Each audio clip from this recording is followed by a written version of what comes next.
മഞ്ചേശ്വരം മണ്ഡലത്തിൽ സിപിഎമ്മിന് നേരിട്ട വോട്ട് ചോർച്ചയാണ് 2026 തിരഞ്ഞെടുപ്പ് ഫലത്തിലെ പ്രധാന ചർച്ചാവിഷയം. 2021 അപേക്ഷിച്ച് ഇടതുമുന്നണിക്ക് ഇത്തവണ വലിയ രീതിയിൽ വോട്ടുകൾ കുറഞ്ഞു.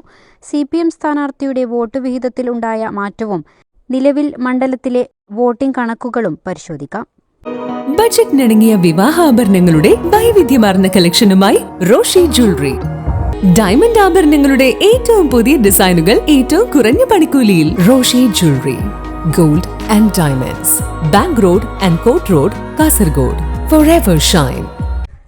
മഞ്ചേശ്വരം മണ്ഡലത്തിൽ വീണ്ടും രാഷ്ട്രീയ സമവാക്യങ്ങൾ മാറുന്നു. 2026 നിയമസഭാ തിരഞ്ഞെടുപ്പ് ഫലം പുറത്തുവരുമ്പോൾ ഇടതുകോട്ടകളിൽ വലിയ വിള്ളലുണ്ടായോ എന്ന സംശയമാണ് കണക്കുകൾ സൂചിപ്പിക്കുന്നത്. 2021 അപേക്ഷിച്ച് സിപിഎമ്മിന് ഇത്തവണ വലിയ രീതിയിലുള്ള വോട്ട് ചോർച്ചയാണ് ഉണ്ടായിരിക്കുന്നത്. 2021 സിപിഎം സ്ഥാനാർത്ഥിയായിരുന്ന വി രമേശൻ പിടിച്ചത് 40,639 വോട്ടുകളായിരുന്നു. എന്നാൽ ഇത്തവണ KR ജയാനന്ദ മത്സരിച്ചപ്പോൾ സിപിഎമ്മിന് ലഭിച്ചത് വെറും 21,212 വോട്ടുകൾ മാത്രമാണ്. അതായത് കഴിഞ്ഞ തവണത്തേക്കാൾ ഏകദേശം പകുതിയോളം വോട്ടുകൾ മാത്രമാണ് ഇത്തവണ പാർട്ടിക്ക് നിലനിർത്താനായത്. 19,427 വോട്ടുകളുടെ വൻ ഇടിവാണ് സിപിഎമ്മിന് ഇത്തവണ ഉണ്ടായിരിക്കുന്നത്. സിപിഎമ്മിന്റെ വോട്ടുകൾ കുറഞ്ഞപ്പോൾ അത് ഗുണകരമായത് പ്രധാനമായും UDFിനാണ്.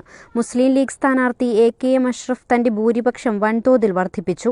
2021 65,758 വോട്ടുകൾ നേടിയ അഷ്റഫ് ഇത്തവണ അത് 96,948 ഉയർത്തി. BJP സ്ഥാനാർത്ഥി K സുരേന്ദ്രൻ 2021 65,013 വോട്ടുകൾ നേടിയിരുന്നു.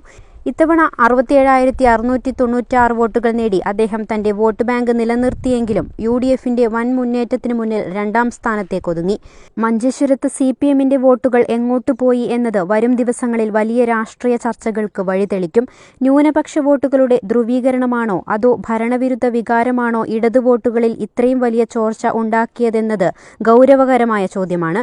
വരും നാളുകളിൽ സിപിഎം ഈ വോട്ട് ചോർച്ച എങ്ങനെ പ്രതിരോധിക്കുമെന്ന് കണ്ടറിയണം. News 14 live, Kasaragod.